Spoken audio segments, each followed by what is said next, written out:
Welcome to 284 Media's Just for the Record. I am your host, Kamal Haynes, and today I will be interviewing Mr. Alan O'Neill. Well, he is an entrepreneur and businessman and will be contesting the upcoming general election under the National Democratic Party as an at-large candidate.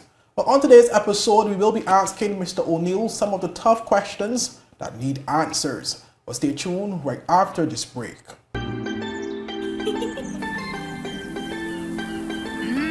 There are many ways to enjoy life, like so many ways to count on popular. Rashford made it. Manchester United have come from behind to lead. At home or on the go, watch CCT Live. Download our app and carry your favorite TV shows, news, or live sports anywhere you go. Visit cctbvi.com/live, select your package, and tune in. We now return with more Just for the Record. As mentioned prior to the break, joining me on Just for the Record is Mr. Alan O'Neill, who will be contesting the upcoming general election under the National Democratic Party as an at-large candidate. Welcome, Mr. O'Neill, and thank you so much for joining us here on Just for the Record. Well, thank you, Kamal, for having me on Just for the Record. Okay, well, let's dive into the questions. I want to first start, by giving the viewers somewhat of an insight as it relates to your academic training and professional career. Well, I'm a trained business administration professional. I have degrees in business administration from the Baruch College it's part of the City University of New York. And I graduated almost cum laude. My achievements, I have been the first director of tourism for the BVI. And also my last job was managing director for Prospect Reef Resort. Mm-hmm. Okay. And in terms of your purpose of life, what would you say your purpose of life is? Purpose of life, wow. That's, I love being a mentor to young people like yourself. I think I've done a pretty good job at it. There's scores of young people here in the BVI and St. Croix, which is also my adopted home, who have benefited. They came up in rough circumstances, in most cases, single family homes. And I've been able to get them to turn their life around for positive and for good. Mm-hmm. And how does this purpose align with becoming a politician? Well, as a politician, there is at commencement addresses, whether in high schools and whatever, you're always saying that the young people are the future of the country, and that is true. So basically, I'm just bringing it forward by mentoring young people that who did not necessarily have a direction in life, and then basically bring them into the mainstream. Mm-hmm. Okay. And in terms of, speak about what made you decide to get involved in politics. Well, I was involved in politics from over 20 years ago. I was basically just tired of being a critic on the street corner and being a political activist. And after a while, you have to test the waters and see where it would go. So I over 20 years ago, I ran 3 times before. I lost my 3 races. One was very close and controversial. That was the second time that I ran against the former Premier Ralph T. O'Neill, now deceased. So for me to get into this election wasn't any brainstorm. It was a natural thing because the country is in crisis right now, and I believe that experience and my activism could help the political situation, the political atmosphere that we are facing right now. Okay. And why should the people of the territory elect you as an at-large representative? Well, I believe when I look at the roster of all the individuals who are running at large from the three major parties, I am the only at-large candidate who's from the 9th District. The 9th District being Virgin Gorda and Negada.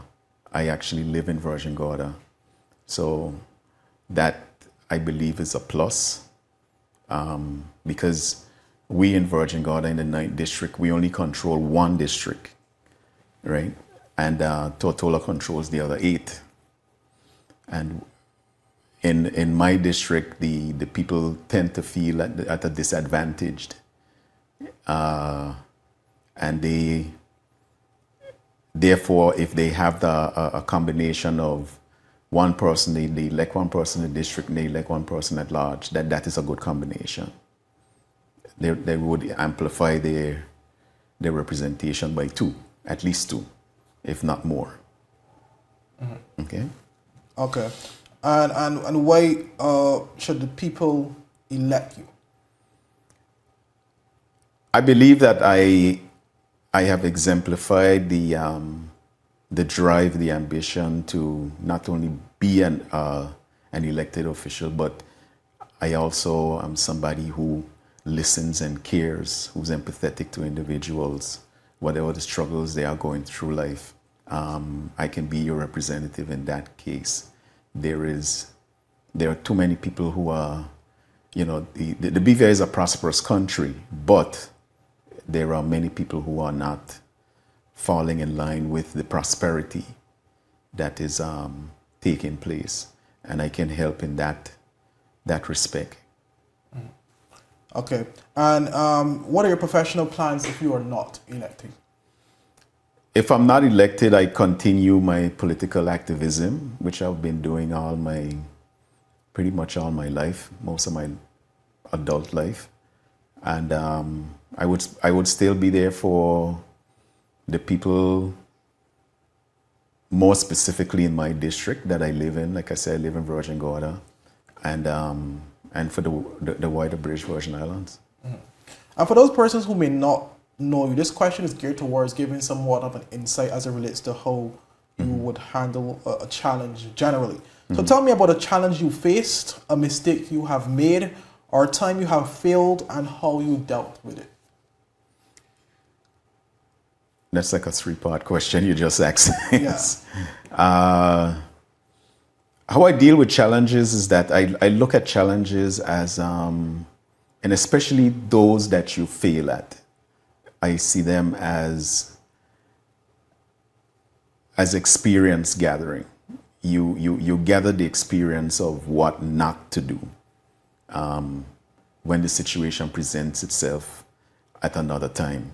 So my attitude towards challenges are, yes, you give it your all to try to succeed, but if you don't succeed, then it's a stepping stone to reaching, gathering more information in terms of where you go from there.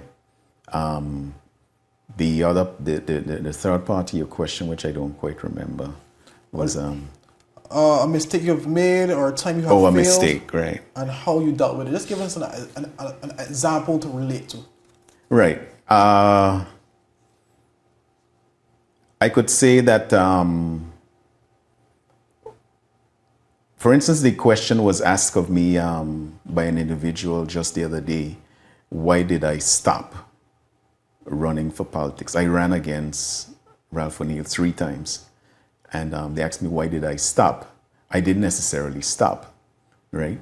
But it was a situation where I had to start to take a respite and reset. And so that was a failure to me, but that was the experience of that was able to basically catapult me into another realm of and looking at things in a different way, and moving forward that way. Okay. Some people have criticized today's politicians as only seeking leadership for personal and often financial benefits. What is your view on this statement? Being a politician isn't a simple task, and especially after you're elected. I think the easiest part is getting elected, during the campaign to get elected. After you're elected, I believe that there is, I envision that it is very difficult, because in the small society that we're in, we have politicians or elected officials are too accessible, maybe, perhaps too accessible. You know, in larger countries, you may not even have the opportunity to meet whoever you elected representative on a face-to-face basis. Here in the BVI, in our small society, you can basically see your political representative every day. You know where they live, you know what their movements. If they live off island of Tortola, you know which boat they're going to get on.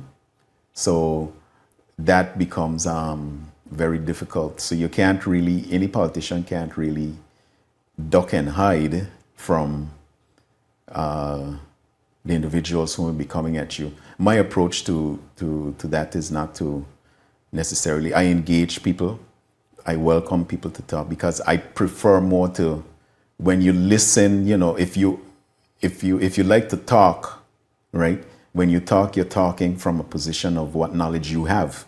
Whereas if you listen, you can, like Confucius or someone of them said that those who listen, you can learn more from that person or from the situation. So I tend to listen more than I speak. Okay. And what are some of the issues that you will seek to address within the territory if elected? Within my district, the 9th district, we have a myriad of problems. We have a situation where, number one, there are those resorts that are at the eastern end of the island, Oil Nut Bay, Mosquito, Sabre Rock. Because I was going to ask which island, because you are in the 9th district, which has Anegada and Virgin Gorda. Right. So it's Virgin Gorda. The eastern end of Virgin Gorda has a severe problem with those resorts at the eastern end. And at the eastern end of the island, there's a major traffic parking issue, because just about everybody drive their personal vehicles to Gun Creek, and if you pass by Gun Creek, it's a mess with parking, more so than Road Town, and that has to be addressed. Virgin Gorda also has a number of public buildings are closed, they're shuttered. We have to get to the bottom of it and find out why they are closed. For instance, the North Sound Clinic is closed right now. The post office building, which could be a multi-purpose building, that is also closed. Nothing going on there. And then even down at Gun Creek, which was a port of entry, that building is also shuttered and closed, right? So we have to get to the bottom of it and find out why they are closed. And because once they are reopened, in which I would want to reopen all these buildings, put effort towards getting all these buildings reopened, then that whatever activity is going on, they would provide employment for people instead of individuals commuting to Tortola for work, which quite a number of people they have day passes coming down on the ferry boat every day. So that is some of the issue. In Anegada, there is also that Anegada is also woefully neglected in terms of medical facilities, medical services. There are other, government services that are not that are needed, and it's not available. So we would want to address all these things. And then also just Van Dyke. It's the islands that are off of Tortola, the services are just not there. And we have to change the fact that there is, these, but they call the sister islands. I don't like that term sister islands because it makes the, I would propose that it more be like a commonwealth of the Virgin Islands, such that because it's all of us together, all of us inclusive, and all of us on the same level. Okay. Is there any specific ministry or focus that you will be seeking to manage if elected? We'll be right back with more Just for the Record after this short break.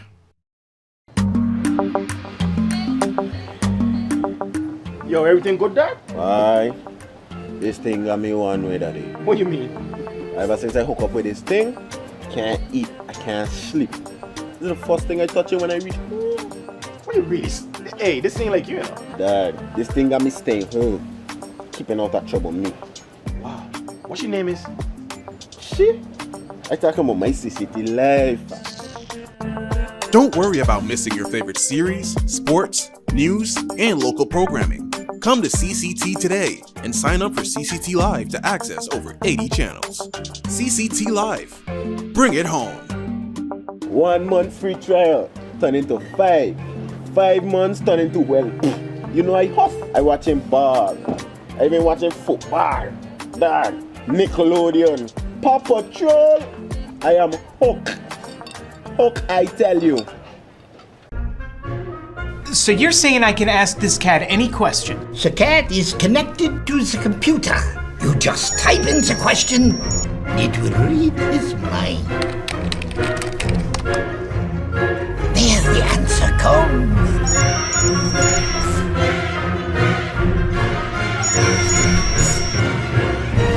You're the man!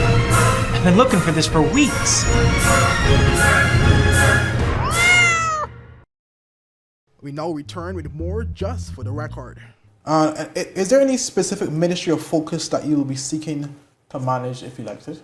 I wasn't necessarily focusing on a ministry, but if I had to choose one, I would tend to prefer the Ministry of Communication Works. And I'll tell you why. Because there is,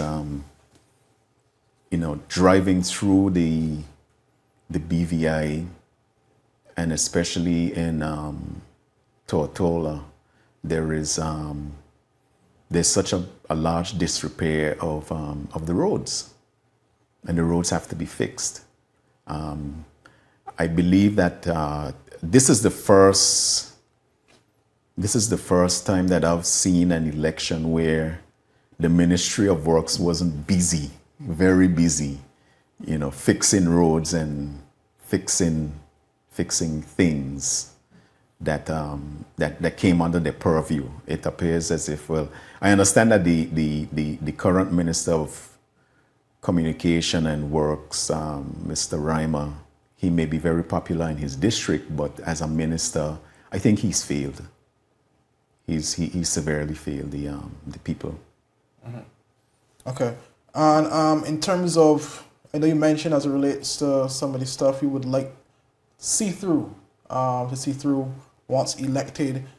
Give the viewers somewhat of an insight of what your first few months in office would look like if you are elected. I'm not going to promise any pie in the sky, right? Because we don't know what we have to operate under, right? The Commission of Inquiry, the recommendations for the Commission of Inquiry have to be put in place. And I don't know what limitations we'd be under, right? But I think that initially, if I am elected, or when I am elected, I would be a driving force to basically clean up some of the things that we can clean up right away. For example, the transparency in the House of Assembly, how the House of Assembly does business, that providing more access to the media in the House of Assembly, such that that the people can be informed of what is taking place when legislation is being made, and legislation is not being made in secrecy, right? So these are some of the things I would want to do initially, things that don't cost money. But and there is also issues like I said, we have these structures, these buildings, but they're closed. And why can't we just, if we have to move people around, personnel around and so on. We also have a big problem in Virgin Gorda, and I would believe Antigua has the same problem too. I don't know how many, but I know that in Virgin Gorda there's about 16 individuals who rely on dialysis, and they have to travel by boat to Tortola because there's not a dialysis team in Virgin Gorda, nor a machine to do dialysis right there in Virgin Gorda. So these are some of the things that could be addressed and could be addressed quickly. That doesn't necessarily cost a lot of money, big capital projects. The roads and so on, that is going to entail capital projects. Mm-hmm. And as it relates to being an at-large representative, you do know, you did mention that, for example, Antigua is one of those, you don't like to refer to as sister islands, but one of the outer islands that tend to have a number of issues, especially interconnectivity as it relates to frequency of ferry services to and ferry from service the and island air. and air as well. Yeah. How would you seek to address that particular issue should you be elected as at-large to handle the issues of the territory in a whole, but more specifically also to the other islands that makes like the British Virgin Islands? Right. Well, that again is something that does not necessarily take a lot of money to do. It's basically just negotiating with the existing ferry services providers and encouraging them, whether they even have to be a financial guarantee up to a certain amount of passengers per trip, right? That could be negotiated and get that whole situation relieved, both with the ferry operators and the domestic airlines, because there was this family, the Brathwaite family, that operated. If they're still not operating, their air services to Antigua, and I believe that that can also be applied to the operators that do the Just Van Dyke connection. Mm-hmm. Yeah. So these are situations that don't necessarily cost big money to do, and yes, I would be active trying to get that accomplished. Okay. My next question is on a portfolio I believe you're very familiar with as the first director of tourism. We do know that tourism is the second second largest economic pillar in the territory, next to the FFC, financial services industry. Sorry. How would you be of service as it relates to, or what's some of the recommendations and initiatives that you would seek to introduce to assist with the tourism product of the BVI, should you be elected? Well, just to make a little, there's a little anomaly there, because the financial services is the biggest revenue earner for the BVI, but it does not employ nowhere near as much people as tourism. So whether we saying you're comparing, I guess, apples and oranges, they're both fruit, but they're different kinds of fruit. And I think for the past 15, 20 years, what has happened is that Tortola is woefully in need of a large hotel. Not a large, a sizable hotel. Because what is large for us isn't necessarily large in other countries. And there is Prospect Reef right there. It appears like the government doesn't know what they want to do with it. Prospect Reef has to be redeveloped.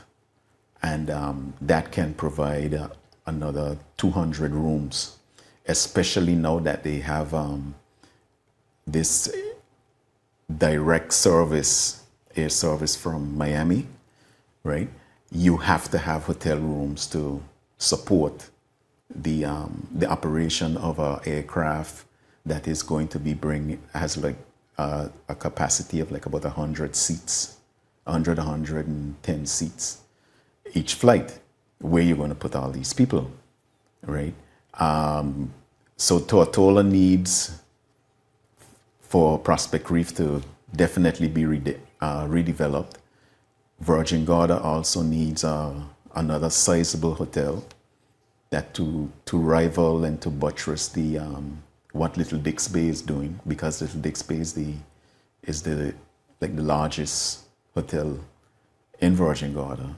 We need another one in Virgin Gorda. And Anegada also needs something of that same size, right? So that we can basically sustain our whole tourism product and choices. And because for the past 15, 20 years, our tourism has been more on the line of villas. Villas only offer, after they're built, they basically only offer jobs like cleaning and maintenance, that type of thing. But a resort, a hotel, offers a full gamut of employment and opportunity, and entrepreneurial opportunity, because a hotel operator may not want to do every service themselves. They may contract those out to other individuals, and these are opportunities that could be available to the people. Mm.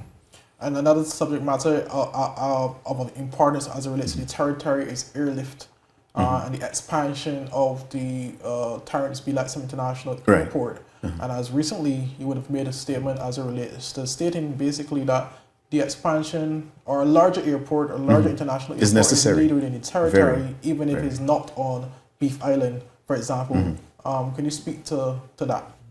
We'll be right back with more Just for the Record after this short break. Yep, that's me. You're probably wondering how I got here. My name is Kamal Haynes. Most of you know me from 284 News, but now you get to see me in a different light on my very own show called Health is Wealth. We have Joel Turnbull. I don't want you to arch your back when you're pulling down. Milton McLean. First of all, right, your footwork. Stephen Payne. That was a 9 out of 10. I know you got the service down pat. Steve Augustine. You did a pretty hard workout today, so perhaps... And as you can see, it's actually you're feeling it. Alonzo Boynes. Taekwondo. Adam Murrows. I'll speak as if you're an absolute beginner. I am an absolute beginner. You are an absolute beginner. And Seth Graham. It bites. It will bite. Get your water, get your fruits and veggies, and experience a wealth of knowledge about getting healthy.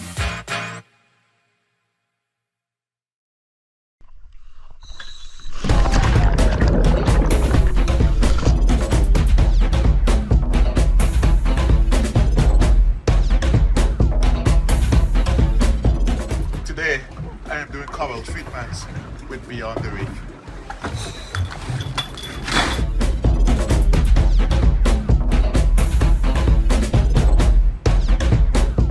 Today, we are doing shark research. So today, we are doing whale research with Beyond the Reef. And wherever I go, I take CCT with me because my life is unlimited.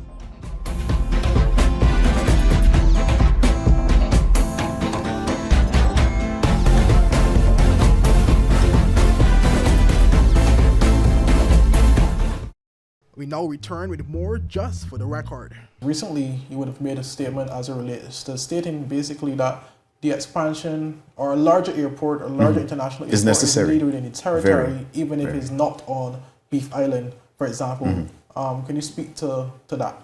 Yeah, the when the NDP was in power last, there was a big effort to try to get the expansion of the TB Letsum Airport, and the two things have to go hand in hand: the expansion of the airport, and if not, an airline service, even if we had to own an airline ourselves. When I was director of tourism, it was in the late 70s, early 80s. We had managed to basically iron out this seasonality of tourism, right? By doing summer programs, summer marketing programs and so on, packages, right, during the summertime. And we were able to do that mainly because, to have a very buoyant tourism, mainly because of an airline that we had locally named Air BVI. And Air BVI was a local airline owned by by Bridgewater and stationed in the BVI. So we could have just gone out and market and say to an individual, I think the last flight used to be from Puerto Rico at 6 o'clock in the evening. And so as long as you got to Puerto Rico before 6 o'clock, we gonna get you to the BVI. You see, so that is where the value of an airline is. The past NDP administration was hammered about trying to secure an aircraft with that BVI Airways for episode.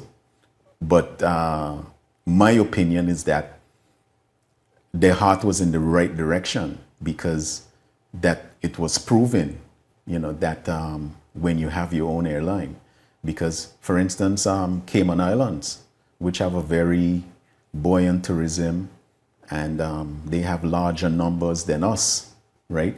Why? Because they have their own airline. Cayman Airways, which is a government owned, it's owned by the Caymanians, right? So it's nothing far-fetched with that. But outside of that, the TB Letsum Airport, I believe what I've been hearing from experts is it's not necessarily that it's the length of the runway. The length of the runway isn't the issue. It's the approach. You're flying over the eastern line. You have to the aircraft have to bank around the hillside and come in and straighten up for landing. So the approach is one of the big issues. So that's why I say, even if the airport, the international airport, is not on Beef Island, it could be on Anegada, right, which has a large expanse, more expanse of flat land. So that's a possibility. Okay. And my next question is on just changing the topics a little bit more rapidly. What are your views on same-sex marriage? I don't necessarily have a problem with it, because me personally, because the way I look at it is that whatever an individual chooses for themselves, that's their business. And I don't think that government or laws should be passed to outlaw whatever. However, we have to be mindful that the society, the BVI society, is very religious, and there are certain cultural tenets that people hold on to, individuals hold on to. But I think that any policy that is going to be legislated, right, cannot necessarily be such a good policy. And then we also have the situation where the UK is basically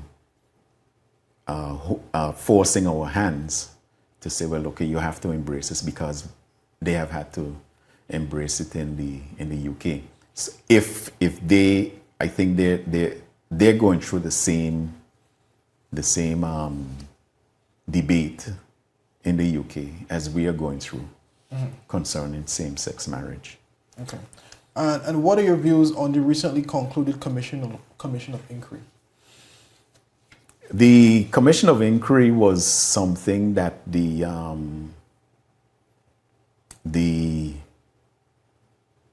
government, the present government, well, I am still referring to them as the incumbent government. The VI party was, when they were in opposition, they were basically clamoring for, they were begging the governor to have a commission of inquiry. And so the governor agreed and said, well, okay, we'll have a commission of inquiry. The impetus of the VI party was they wanted to basically question the same BVI Airways and the fence around the High School. Yeah, the Elmo Scout High School. But, okay, they had a commission of inquiry and they discovered other things, right? And those other things were not necessarily palatable for the VI party, so then afterwards they started to cuss the governor. But it seems to me interesting that the same BVI Airways, as you would say, the plane that didn't fly, or you never saw, another plane, the former premier, if he didn't step in that plane, he wouldn't have been arrested. So it's the conversation comes right back to planes, right? And when I look at it, in my eye, I see, like, you know, God really have an amusing way of dealing with things. Okay. And in terms of your views as it relates to minimum wage in the territory. Right, minimum wage. That is a big issue. That is a big issue. And it's also a thorny and complicated issue because, like I say, I live in Virgin Gorda and I know that the traffic and the business in Virgin Gorda would be like about, if you take two businesses, one business, the same kind of business in Tortola and in Virgin Gorda, for example, you would find that the business in Virgin Gorda makes maybe like a quarter of revenue as what the Tortola business would do. So that business activity is has a domino effect in terms of cost of goods, everything that's involved. And in the case of Virgin Gorda and the Gorda Just Van Dyke, they have to pay more because the container boats come into the main deepwater harbor and then distributed out. So then there's an additional cost of transfer of goods. So that's added costs. So basically what I'm saying is that a business in Virgin Gorda cannot necessarily afford to pay the same wages as, say, a business in Tortola, right? So how do you, if you're saying a minimum wage for the territory, then everybody have to abide with it. And it may not necessarily that they can afford it. Okay. And finally, where do you see the BVI in the next 10 to 20 years? I think the BVI have a very bright future, despite all what we're doing. But we have to put our house in order. Whatever mistakes that political parties did, I think it is just a simple come out to the people and say, apologize and say, I was sorry. You know, I'm sorry. We failed you on this and we need to go ahead. The people would accept that.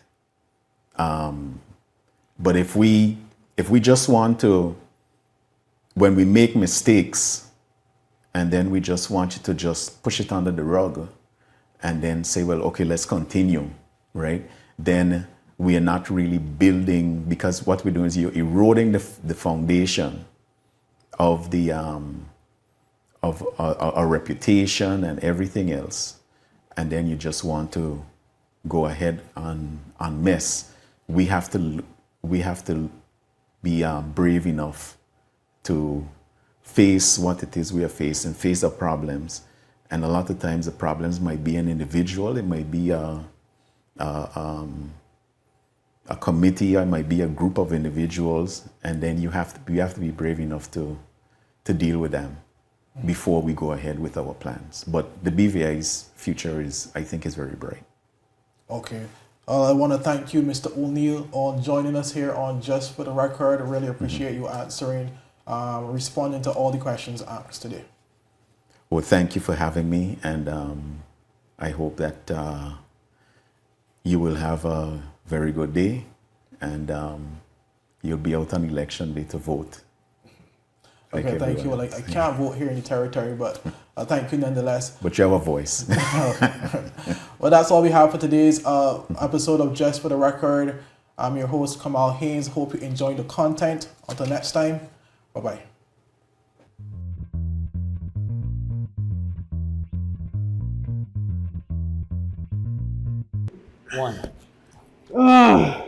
Yep, that's me. You're probably wondering how I got here. My name is Kamal Haynes. Most of you know me from 284 News, but now you get to see me in a different light on my very own show called Health is Wealth. We have Joel Turnbull. I don't want you to arch your back when you're pulling down. Milton McLean. First of all, right, your footwork. Stephen Payne. That was a 9 out of 10. I know you got the service down pat. Steve Augustine. You did a pretty hard workout today, so perhaps... And as you can see, it's actually you're feeling it. Alonzo Boynes. Taekwondo. Adam Murrows. I'll speak as if you're an absolute beginner. I am an absolute beginner. You are an absolute beginner. And Seth Graham. It bites. It will bite. Everything Get your water, get your fruits and veggies, and experience a wealth of knowledge about getting healthy.